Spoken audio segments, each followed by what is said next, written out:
Hello students.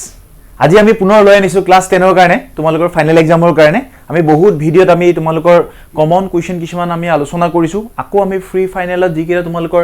ডিস্ট্ৰিক্টত যিকিটা হৈ গৈছিলে আকৌ তাৰে কিছুমান প্ৰশ্ন আমি লৈ আনিছো কিছুমান ৰিপিট হৈছে কিন্তু বহুত প্ৰশ্ন আমি ৰিপিট কৰা নাই যেহেতু বহুত প্ৰশ্ন আমি ডিসকাস কৰিছো তাত কিছুমান বস্তু আহিছে আজি আকৌ আমি কেটামান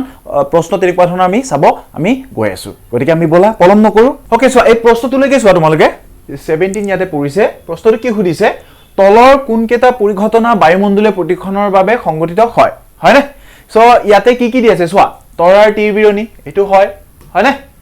অগ্ৰিম সূৰ্যোদয় আৰু এটো তোমাৰ সূৰ্যাস্ত যেটো হয় হেতু হয় 2 নম্বৰ তাৰ পিছত চোৱা আকাশৰ নীলা ৰং কিয় হয় এটো হয় না নহয় তোমাৰ প্ৰতিখনৰ বাবে এটো নহয় গতিকে কোনটো হ'ব জুই শিখাৰ ওপৰত থকা বস্তুৰ কপন এটো হয় কিন্তু 4 নম্বৰটো ঠিক আছে গতিকে কেই নম্বৰটো হ'ব ইয়াতে 1 2 আৰু 4 1 2 and 4 C is what correct ঠিক আছে না এটা আমি কৰিছো লেসনটা আমি ডিসকাস কৰিছো এটো কাৰণে আমি ডাইৰেক্ট এটো ক'ব পাৰো হৈছে ওকে গতিকে সোৱা এই প্ৰশ্নটোলৈকে মন কৰা 18 কোৱেশ্চন নম্বৰ 18 ইয়াতে কি দি আছে তলত চিত্ৰৰ কাছৰ প্ৰিজমৰ মাজেৰে যোৱা পাৰ হৈ পোহৰ প্ৰতিখন দেখুৱা হৈছে আৰু এই চিত্ৰৰ পৰা তোমালোকে কি কি বুলাব লাগিব আপতন কোণ নিৰ্গত কোণ আৰু বিচ্যুতি কোণৰ মানটো আমি নিৰ্মাণ কৰিব লাগে নিৰ্ণয় কৰিব লাগে ৰাইট কিন্তু সোৱা অলৰেডি আমি এটো ডিসকাস কৰিছো এটো right গতিকে তোমালোকে যদি এটো বিচৰা তোমালোকে আমাৰ কমেন্ট লিংকত আছে তোমালোকে এটো পাই যাবা ঠিক আছে তোমালোকে আৰু কমেন্ট কৰিবা এটো কোনটো অপচনটো আছিল ঠিক আছে ওকে তোমালোকক এটো দিয়া হৈছে ওকে পিছৰটোলৈকে চোৱা এটা পিছৰ প্ৰশ্নটোলৈকে চোৱা পিছৰ প্ৰশ্নটো কি লিখা আছে যে তলৰ কোনটো বৈদ্যুতিক সঁজুলি নিৰ্মাণ কৰোতে প্লেমিঙৰ বাঁহতীয়া নীতি ব্যৱহাৰ কৰা হয় প্লেমিঙৰ বাঁহতীয়া নীতিটো কি আছিল হেতু আছিল হয়নে যদি তুমি বাঁ হাতৰ যদি আঙুলি কেটা যদি পৰস্পৰ যদি তুমি মেলি দিয়া তেতিয়া কি হয় এটো ফাদাৰ মাদাৰ চাইল্ড বুলি কয় হয়নে হেতু বল যদি নিৰ্ণয় কৰে এটো কি হ'ব চুম্বক ক্ষেত্ৰৰ মান আৰু এটো কি হ'ব প্ৰবাহৰ মান নিৰ্ণয় কৰে গতিকে এই নীতিটো যদি তুমি সঁজুলি ব্যৱহাৰ কৰি কোনটো সঁজুলি তুমি ইয়াতে ব্যৱহাৰ কৰা ৰাইট সো হেতু কাৰণে কোনটো হ'ব সো অপচনটো কি দি আছে সো এসি জেনাৰেটৰটো হয় নাই প্ৰথমে জানিব লাগিব যেতিয়া তুমি যদি হেতু তুমি নিৰ্মাণ কৰা মানে কি আছিল ফেনটো ঘুৰা মানে কি হৈছে তুমি কাৰেন্ট দিছা কাৰেন্ট দিয়াৰ কাৰণে কি হ'ব ঘুৰিছে অৰ্থাৎ কি হৈছে বৈদ্যুতিক শক্তি কলৈ ৰূপান্তৰ হৈছে যান্ত্ৰিক শক্তিলৈ ৰূপান্তৰ হৈছে ৰাইট সো হেতু কাৰণে কি হৈছে ফেনটো ঘুৰি গৈছে প্ৰথমে জানিব লাগিব তুমি চোৱা জেনাৰেটৰ এসি জেনাৰেটৰ মানে কি হেতু কি কৰে তোমাৰ যান্ত্ৰিক শক্তি কলৈ কনভাৰ্ট কৰি দিয়ে বৈদ্যুতিক শক্তিলৈ গতিকে এটো হ'বনে নহয় এটো হ'ব নোৱাৰে হয়নে এটো কাৰেন্ট দিয়া হৈছে পিছৰটো চোৱা বৈদ্যুতিক কেটলি এটো একে ধৰণৰ বস্তু হয় না এটো আমি ইয়াতে তাপ উৎপন্ন হৈছে আমি ধৰা নহয় তাৰ পিছত আৰু কি দি আছে সিলিং ফ্যান আৰু এটা কি দি আছে তোমাৰ এটো বাল্ব হয় না এটো কি আছে তোমাৰ বাল্বটো গতিকে কোনটো হ'ব ইয়াতে সিলিং ফ্যান কাৰণ কি হ'ব সিলিং ফ্যানটো যদি কাৰেন্টটো দিয়া হয় এটো বৈদ্যুতিক প্ৰবাহ যোৱাৰ লগে লগে কি হ'ব তাতে কি কাম কৰিব প্লেমিঙৰ বাঁহতীয়া নীতিয়ে তাতে কাম কৰিব আৰু হেতু কাৰণে কি হ'ব তোমাৰ ফ্যানটো ঘূৰি যাব গতিকে কোনটো অপচন হ'ব ইয়াতে অপচন বি ঠিক আছে হৈছে এইকিটা আমি ক্লাছত ডিসকাস কৰিছো অকল তোমালোকে যদি বুজি পোৱা তোমালোকে ভালকে কৰিব পাৰিবা চোৱা এটা পিছৰটোলৈকে চোৱা পিছৰ প্ৰশ্নটো হৈছে চোৱা 36 এটো অকমান ইম্পৰ্টেন্ট হয় এটো সৌৰশক্তি এটা মুখ্য সীমাবদ্ধতা হৈছে কি চোৱা ইয়াৰ কাৰণে সীমাবদ্ধতা কোনটো হয় চোৱা ফাৰ্স্ট এক নম্বৰটো কি আছে তুলনামূলকভাৱে খৰচী এক নম্বৰ দি আছে পৰিবেশ প্ৰদূষণ হয় না আৰু অনৱীকৰণযোগ্য শক্তি উৎস আৰু এটা জীৱাশ্মজাত ইন্ধনৰ ব্যৱহাৰ নহয় হয় না হেতু কোনটো হ'ব ইয়াৰ মুখ্য সীমাবদ্ধতা কোনটো হ'ব কোৱা আমাৰ প্ৰথম এই অপচনটো হ'ব এক নম্বৰটো আছিল কি আছিল তুলনামূলকভাৱে বহুত খৰচী হয় না গতিকে কোনটো অপচন হ'ব এ হেতু ডাইৰেক্ট প্ৰশ্ন এইবোৰ আমি এতিয়া চোৱা একেদৰে পিছৰটোলৈকে আমি চাও এইবোৰ খুব আহি থাকে এই প্ৰশ্নবোৰ 37 টো চোৱা তলৰ কোনবোৰ ভাল ইন্ধনৰ বৈশিষ্ট্য হয় এক নম্বৰটো কোনটো আছিল চোৱা ভাল ইন্ধনৰ বৈশিষ্ট্য আছিল এটো তোমালোকৰ ক্লাস 10 ৰ হেতু চেপ্টাৰ পাইছা তোমালোকে হয়নে গতিকে জাস্ট এতিয়া প্ৰপাৰ্টিজ কেটা জাস্ট তোমালোকে ইউটিলাইজ কৰা এক নম্বৰটো চোৱা এক নম্বৰটো কি দি আছে সহজে উপলব্ধ ইজিলি অ্যাক্সেসিবল এটো হ'ব লাগিব এক নম্বৰ ৰাইট হয়নে কম খৰচী হ'ব লাগিব এটো হয় এ আৰু সি আৰু কি দিছে ধোঁৱা নিৰ্গত কৰে এটোটো নিৰ্গত নকৰে এটোটো একদম ভুল হয় অনৱীকৰণযোগ্য হয় না নহয় অনৱীকৰণযোগ্য কি নহয় হয়নে চোৱা গতিকে এক নম্বৰটো কোনটো হ'ব চোৱা তুমি অপচনটো চোৱা ইয়াতে কি দি আছে চোৱা ইয়াতে তোমালোকে এনেকৈ বাছিব পাৰিবা এ আৰু সি টু ৰাইট হয় এ আৰু সি টু ৰাইট হয় চোৱাচোন অপচন কোনটো আছে চোৱা ইয়াতে এ আৰু সি আছে এ আৰু সি টু ৰাইট হয় মানে কি এটোটো হৈছে ঠিক আছে আৰু কিবা আছে নেকি চোৱা বি আৰু ডি টু নহয় আৰু কি আছিল এ সি আৰু ডি টু নহয় ডি টু নহয় হয়নে গতিকে কোনটো অপচন হ'ব আমি প্ৰথমতে আমি গম পাব পাৰো কোনটো হ'ব এ আৰু সি গতিকে কোনটো অপচন হ'ব তোমাৰ ঠিকে আছে নে বুজি পাইছা সকলোৱে জাস্ট আমি এলিমিনেট কৰি গলে হল হ'ব এতিয়া 20 ইয়াতে 28 দেখুৱা আছে কি প্ৰশ্নটো আহিব লাগে এই প্ৰশ্নটো আহি থাকে আৰু বহুত জিলাই যিকিটা পৰীক্ষা হৈ গৈছে তাতেও এই প্ৰশ্নটো দিয়া আছে গতিকে হে আমি এটো লৈ আনিছো 28 তো ভালকে চোৱা প্ৰশ্নটো কি সুধিছে কি চকুৰ ভিতৰত সোমোৱা পোহৰ পাৰ হৈ যোৱাৰ চকুৰ অংশকিটাৰ সঠিক ক্ৰমটো হৈছে কি হৈছে চোৱা ফাৰ্ষ্টত আছিল ৰেটিনা লেন্স চকুৰ মণি কৰ্নিয়া হেতু খবৰ নোৱাৰে কাৰণ চোৱা প্ৰসেসটো কি হয় চোৱা প্ৰথমে যেতিয়া আমাৰ পোহৰ সোমায় হয় না পোহৰ সোমাৰ লগে আমাৰ কি হ'ব ইয়াতে আমাৰ চকুৰ আগৰ অংশটো কি থাকে কৰ্নিয়া বুলি থাকে হয় না কৰ্নিয়াৰ পৰা ক'ত সোমাব তাতে পিপল চকুৰ মণি বুলি আছে তাতে সোমাব তাৰ পিছত কি আছে তাতে এটা লেন্স থাকে প্ৰসেসটো মতে হয় না তাৰ পিছত কি হ'ব উত্তৰ লেন্স থাকে এই উত্তৰ লেন্সৰ মাজেদি পাৰ হৈ যাব উত্তৰ লেন্সৰ মাজেদি পাৰ হৈ ক'ত গঠন কৰিব প্ৰতিবিম্ব ৰেটিনাত গঠন কৰিব হয় না গতিকে প্ৰসেসটো কি হ'ব পোহৰ ফাৰ্ষ্টত ক'ত যাব কৰ্নিয়াত যাব তাৰপিছত কি হ'ব তোমাৰ চকুৰ মণি পিপল বুলি ক'ব পাৰা তুমি তাৰপিছত ক'ত যাব উত্তৰ লেন্সত যাব তাৰপিছত ক'ত যাব পোহৰ ক'ত গঠন কৰিব প্ৰতিবিম্ব ৰেটিনাত গঠন কৰিব গতিকে আমি ইয়াত কি ক'ব পাৰো ইয়াত অপচনটো চোৱা প্ৰথমে কৰ্নিয়া দুটা আছে চোৱা কৰ্নিয়াৰ পিছত কি আহিব লেন্স আহিব নে চকুৰ মণি আহিব চকুৰ মণি আহিব পিপল গতিকে কোনটো অপচন হ'ব বাকি এটো একেটাই লেন্স আৰু ৰেটিনা হয় না ৰেটিনা গঠন হৈছে গতিকে অপচন ডি ইজ হোৱাট ঠিক আছে আমি কেনেকে চাইছো তুমি ধৰিব পাৰিছা হয় না ওকে পিছৰটো একে ধৰণে চাবা তুমি ৰাতি তৰাবোৰে তীৰবিৰাই থকা যেন লাগে ইয়াৰ কাৰণ কিহৰ কাৰণে হয় চোৱা এক নম্বৰ দিছে তৰাৰ পোহৰ বেলেগ মাধ্যমত গতি কৰে হয় না বা পৃথিৱীখন ঘূৰিলে তৰাৰ দূৰত্বৰ তাৰতম্য গঠে তৰাটোৰ পৃথিৱীৰ সাপেক্ষে নিজৰ অৱস্থান সলনি কৰে বায়ুমণ্ডলে পোহৰক বিভিন্ন দিশত প্ৰতিফলিত কৰে হয় না বা এই অপচন কিটা দি আছে চোৱা প্ৰথম কথা হল কেনেকে পোহৰটো সূৰ্যৰ পোহৰ কেনেকে আমাৰ পৃথিৱীত আহি পৰে হয় না এটা আমি চাব লাগিব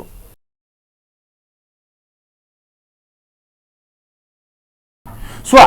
আমি যদি বায়ুমণ্ডলক যদি আমি ভাগ কৰো যদি আমি ধৰিলে তোমাৰ এটা তৰাবোৰ তীৰবিৰাই আছে হয় না তৰাবোৰ আছে ইয়াতে লাইক এটো তৰা আছে এটো পৃথিৱী হয় না সো তৰাবোৰ পৰা যেনেকে পোহৰ আহি আছে আমাৰ চকুলৈকে হয় না আমি পৃথিৱীৰ পৃষ্ঠত ইয়াৰ পৰা আমি চাই আছো যেতিয়া পোহৰ তৰাবোৰৰ পৰা বহুত দূৰত্বলৈকে তোমাৰ কি আছে ভ্ৰমণ কৰি যেতিয়া পৃথিৱীৰ পৃষ্ঠত পৰে তেতিয়া পোহৰ কি তোমালৈকে সৰলৰৈখিক দিশত যাব পাৰে বুলি ভাবা নেকি নহয় কেনেকে যাব চোৱা ইয়াতে কি আছিল তোমাৰ এই যেতিয়া এই মাধ্যমবোৰ চাবা এটো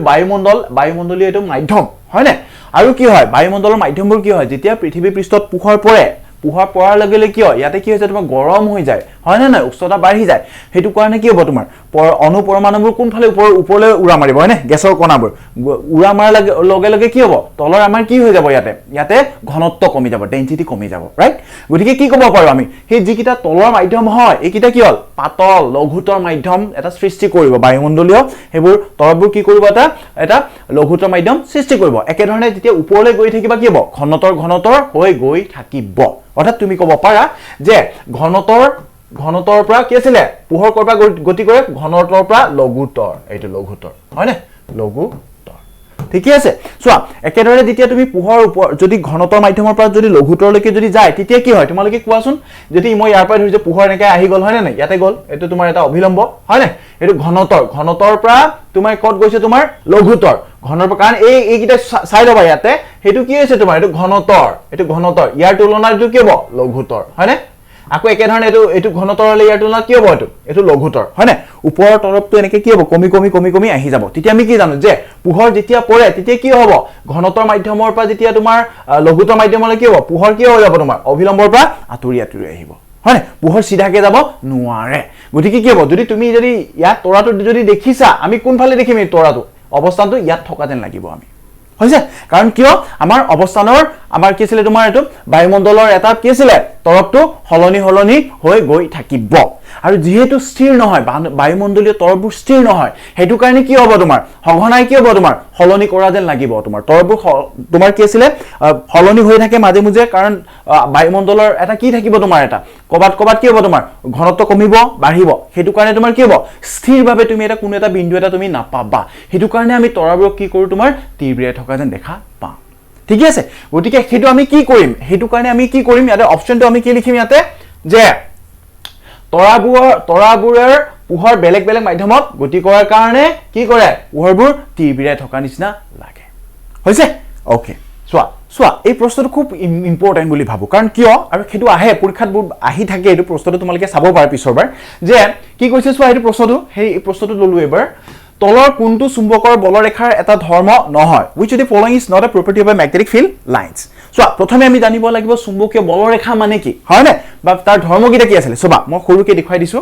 চাই লবা এটো যদি এটা দ্বন্দ্ব চুম্বক হয় দ্বন্দ্ব চুম্বক আমি দেখিছো আমি পঢ়িছো লেচনত হয় না চোৱা ইয়াতে কি হ'ব তোমাৰ এটা কি হ'ব চুম্বকীয় বলৰেখা থাকিব চুম্বকীয় বলৰেখা মানে এটা কাল্পনিক ৰেখা হয় না যিহে কি হ'ব চুম্বক ক্ষেত্ৰখনৰ মান নিৰ্ধাৰণ কৰিব গতিকে চোৱা চুম্বকীয় বলৰেখাবোৰ কেনেকৈ যাব এটো উত্তৰ মেৰু নৰ্থ উত্তৰ মেৰুৰ পৰা দক্ষিণ মেৰুত ঘুমাব চোৱা এনেকৈ যাব হয় না দক্ষিণ মেৰুত ঘুমাব এনেকৈ যাব ঠিক আছে হেতু উত্তৰ মেৰুৰ পৰা ক'ত ঘুমাব দক্ষিণ মেৰুত ঘুমাব চাবা এক নম্বৰ ধৰ্মটো চোৱা ক'ত ঘুমাব তোমাৰ উত্তৰ মেৰুৰ পৰা দক্ষিণ মেৰুত ঘুমাব ঠিক আছে আৰু চোৱা আৰু দুই নম্বৰ হ'ল হিহতে এই তোমাৰ চুম্বকীয় বলৰেখাবোৰ কেতিয়াও কটাকটি নকৰে ঠিক আছে আৰু চোৱা আৰু একেদৰে এটা বন্ধ কুণ্ডলী এটা গঠন কৰিব কেনেকৈ চোৱা এই তোমাৰ চোৱা ইয়াৰ নৰ্থ টু সাউথ গল হয় না উত্তৰ পৰা দক্ষিণ কিন্তু ভিতৰত চোৱা ইয়াৰ ইন্টাৰনেল পাৰ্টটো চোৱা ইয়াত কি হ'ব তোমাৰ দক্ষিণ মেৰুৰ পৰা ক'লে যাব তোমাৰ উত্তৰ মেৰুলৈ যাব এনেকৈ বস্তু বুজি পাইছা নে বস্তুটো মানে কি হ'ব তোমাৰ এটা বন্ধ কুণ্ডলী এটা গঠন কৰিব এনেকৈ এইটো হয় না গতিকে কি হ'ব তাৰ ভিতৰ ভাগত চাবা দে তাৰ ভিতৰ ভাগতে হয় ইন্টাৰনেল পাৰ্টতে কি হয় ম্যাগনেটিক ফিল্ড লাইনছ কিটা কি হ'ব তোমাৰ তাৰ ভিতৰ দি এনেকৈ যাব সো এটা কি হ'ব এটা কাৰ্ভ এটা কুণ্ডলী ফৰ্ম কৰিব ঠিক আছে এডখৰলৈকে ঠিক আছে ইয়াতে উত্তৰটো আহিছে চাবাই চাই লবা চোৱা ইয়াতে চোৱা প্ৰশ্নটো কি বুলি কৈছে এক নম্বৰটো চোৱা এক নম্বৰটো তোমাৰ অপচন দিছে চুম্বক বলৰেখাবোৰ বন্ধ ৰেখা হয় না নহয় আমি কৈছো কাৰ্ভ বুলি কৈছো না হয় না এনেকৈ কুণ্ডলী এটা গঠন কৰিব হয় এটো ৰাইট এতিয়া চোৱা magnetic field lines are what close curves চুম্বক অন্তৰৰ বলৰেখাৰ দিশ আৰু ইয়াৰ উত্তৰ মেৰু দক্ষিণ মেৰুলৈ চোৱা চুম্বকৰ অন্তৰ্ভাগত বলৰেখাৰ দিশ ইয়াৰ উত্তৰ মেৰুৰ পৰা দক্ষিণ মেৰুলৈ এইটো কিন্তু ভুল আছে আমি কি কৰিছো ফিল্ড লাইনছ কেটাহে তোমাৰ কি আছে উত্তৰ পৰা দক্ষিণ মেৰুত যায় হয় না কিন্তু ভিতৰ ভাগত চোৱা আমি কি কৈছো ভিতৰ ভাগত এৰ অন্তৰ্ভাগ কৈছে this is the one internal পাৰ্টত কি হয় তোমাৰ সাউথৰ পৰা নৰ্থ লৈকে দা ফিল্ড লাইনছ হয় না গতিকে এইটো কি হ'ব অশুদ্ধটো কোনটো হ'ব হয় না চোৱা সি নম্বৰ চোৱা দুডাল চুম্বক বলৰেখাই কেতিয়াও কথা কোনে নকৰে no field lines are what formed to cross each other এটো ৰাইট এটো হয় আমি ধৰ্মটো পঢ়িছো হয় না চোৱা পিছৰটো চোৱা দ্বন্দ্ব চুম্বকৰ মেৰু অঞ্চলত চুম্বক বলৰেখাৰ ঠা খাই থাকে এইটো ৰাইট এইটো ৰাইট ঠিক আছে চুম্বক বলৰেখাৰ নৰ্থ আৰু সাউথত কি হয় তোমাৰ এই পলবোৰত কি হয় তোমাৰ ফিল্ড লাইনছ কিটা কি হয় ডেনসিটি বেছি হয় তাতে ঘনত্ব বেছি হয় হেতু কাৰণে কি হয় ষ্ট্ৰং ম্যাগনেটিক ফিল্ড হয় তাতে হয় না গতিকে এই অপচনটো আছিল ঠিক আছে হয় চোৱা 25 টু চোৱা এইটো আহে গাড়ীৰ পিছলৈ চোৱা দাপনৰ ক্ষেত্ৰত কি বিবৰ্ধনৰ মান কিমান হয় একতকৈ কম হেতু কি ব্যৱহাৰ কৰা হয় দাপন ইয়াতে কি ব্যৱহাৰ কৰা হয় ইয়াতে কি ব্যৱহাৰ কৰা তোমাৰ দাপনৰ ক্ষেত্ৰত হয়নে এটো অবতল দাপন কনভেক্স মিৰৰ ৰাইট ঠিক আছে গতিকে ইয়াতে কি হ'ব তাৰ বিবৰ্ধনৰ মানটো লেছ দেন 1 ঠিক আছে এটো ডাইৰেক্ট কোৱেশ্চন তোমালোকে ডাইৰেক্ট পাৰিবা এটো চোৱা পিছৰটো চোৱা আপতন কোণৰ মান প্ৰতিখন কোণৰ মানতকৈ বেছি হ'ব যদি পোহৰ ৰশ্মিৰ প্ৰৱেশ কৰে the angle of refraction will be greater than the angle of incident when a light rays comes from হেতু কোনটো হ'ব এটো আমি ডাইৰেক্ট জানো তোমালোকে যদি টোটাল ইন্টাৰনাল ৰিফ্লেকশন যদি পঢ়িছা যদি তোমালোকে আভ্যন্তৰীণ পূৰ্ণ প্ৰতিফলন যদি পঢ়িছা তাতে তোমালোকে পাই আহিছা এটো আমি অলৰেডি ভিডিও এটা বনাইছো তোমালোকে চাব পাৰা ঠিক আছে চোৱা হেতু ডাইৰেক্ট আমি কি কৰিম ডেঞ্চাৰ টু ৰেয়াৰ মিডিয়াম মানে কি ঘনত্বৰ পৰা ক'ত যাব লাগিব পোহৰ ঘনত্বৰ পৰা লঘুতৰ মাধ্যমত যাব লাগিব হয় চোৱা লঘুতৰ ঘনত্বৰ মানে চোৱা এক নম্বৰটো চোৱা পানীৰ পৰা কাছত ওয়াটাৰ টু গ্লাছ এটো কি আছিল এটো rare to danger medium right এটো কি হ'ব লঘুতৰ পৰা ক'ত গৈছে এটো ঘনত্বলৈকে এটো নহয় চোৱা কাছৰ পৰা হীৰাত কাছটোৰ তুলনাত হীৰাটো কি হ'ব ডেঞ্চাৰ তোমাৰ এটো কি হ'ব গ্লাছটো কি হ'ব ৰেয়াৰ মিডিয়াম আৰু তোমাৰ ডায়মণ্ডটো কি হ'ব ডেঞ্চাৰ হয় না হেতু নহয় পিছৰটো চোৱা বায়ুৰ পৰা পানী বায়ুটো কি আছিল বায়ুটো কি হ'ব ৰেয়াৰ মিডিয়াম অৰ্থাৎ লঘুতৰ মাধ্যম হয় না নহয় তো ওয়াটাৰটো কি হ'ব তোমাৰ তাৰ তুলনাত কি হ'ব বেছি হ'ব গতিকে লাষ্ট এটাই থাকিলে কি হ'ব কাছৰ পৰা বায়ুত অৰ্থাৎ কি হ'ব লাগে পোহৰ পৰা যাব লাগিব কাছৰ পৰা বায়ুত যাব লাগিব অৰ্থাৎ ঘনত্বৰ পৰা লঘুতৰ মাধ্যমত যাব লাগিব হৈছে ঠিক আছে ওকে সো এইটো অপচনটো কোনটো হ'ব এইটো হ'ব ঠিক আছে ওকে আমি পিছৰ প্ৰশ্নটো লৈকে চোৱা এই প্ৰশ্নটো কি লিখা আছে চোৱা এইটো চোৱা 31 ইয়াতে 31 বুলি দিলো 20টা সমান ৰোধৰ টুনি লাইট সমান্তৰালকৈ সংযোগ কৰা হৈছে প্ৰতিটো লাইটৰ ৰোধ r হলে মুঠ ৰোধ কিমান হ'ব চোৱা হেতু এটা সহজ এটা তোমাৰ এটা তাতে তোমাৰ ফৰ্মুলা এটা আছে আমি ফৰ্মুলাটো ইউজ কৰিম ঠিক আছে চোৱা সমান্তৰালৰ কাৰণে তুমি মুঠ ৰোধ কেনেকৈ উলিয়াবা ইয়াতে মই কৈ দিছো rp ইকুৱেল টু কিমান হয় r/n কিমান হয় তোমাৰ r/n r মানে কি আছিল তোমাৰ ৰোধ ৰাইট চোৱা n মানে সংখ্যা কিমানটা ৰোধ আছে হয় কিমানটা কৈছে তোমাৰ 20টা সমান ৰোধ সো কিমান হ'ব এটো r/20 সো r/20 ক'ত আছে চোৱাচোন ইয়াতে ফাৰ্স্টটো নহয় so option B is right ঠিক আছে জাস্ট ফৰ্মুলাটো পুট কৰিলে হৈ গ'ল ঠিক আছে চোৱা এতিয়া পিছৰটো কি দি আছে চোৱা পিছৰটো কি দি আছে তোমাৰ 32 আমি এইটো যদি চাওঁ যদি ওপৰত দেখুৱা চিত্ৰৰ প্ৰতিটো বেটাৰী একেটা পেন্সিলৰ এ সাইজ ডাবল এ সাইজৰ বেটাৰী হয় তেন্তে এ আৰু বি বিন্দুৰ মাজৰ বিভৱ বেদ কিমান হ'ব চোৱা ডাবল এ মানে কিমান হয় এটা বেটাৰীত কিমান থাকে 1.5 কিমান হয় তোমাৰ ডাবল এ মানে এইটো সাইজটো মেনশন কৰি দিছে কিমান হ'ব তোমাৰ ইয়াত কেটা বেটাৰী আছে চাৰিটা আছে চোৱা 1 2 3 4 গতিকে ইয়াতে প্ৰতিটোত কিমান থাকিব 1.5 আৰু 1.5 আৰু 1.5 জাস্ট এইটো জানিলে হ'ল তোমালোকৰ ডাবল এট কিমান সাইজত কিমান বেটাৰী থাকে ঠিক আছে কেটা আছে তোমাৰ ইয়াতে চাৰিটা থাকে গতিকে ইহতৰ বিন্দুৰ মাজৰ বিভৱ বেদ কিমান হ'ব হয় না ইহতৰ বিন্দুৰ মাজৰ বিভৱ বেদ কিমান হ'ব ইয়াতে কিমান আছে চাৰিটা সো v ইকুৱেল কিমান হ'ব 4 * 1.5 সো 4 গুণন কিমান হ'ব 60 হয় না 6.0 ভোল্ট হয় না চোৱা গতিকে কোনটো আছে ইয়াত অপচন কোনটো হ'ব চোৱা এক নম্বৰটো নহয় বি নম্বৰটো নহয় সি নম্বৰটো নহয় কোনটো হ'ব তোমাৰ ডি টো হ'ব 6 ভোল্ট ঠিক আছে বুজি পাইছা কিবা আছে জানো ওকে ঠিক আছে সো এইখিনি আছিল আজিৰ ভিডিও তোমালোকৰ কাৰণে লৈ আনিছিলো আৰু যদি তোমালোকে যদি ভাল পাইছা ভিডিওটো যদি তোমালোকে উপকৃত হৈছে বুলি ভাবা তোমালোকে কমেন্ট কৰিবা যদি আৰু ভিডিও লাগে হয় না গতিকে আৰু তোমালোকে যদি ভাল পাইছা তেন্তে লাইক আৰু কমেন্ট কৰি সাবস্ক্ৰাইব কৰিবা থ্যাংক ইউ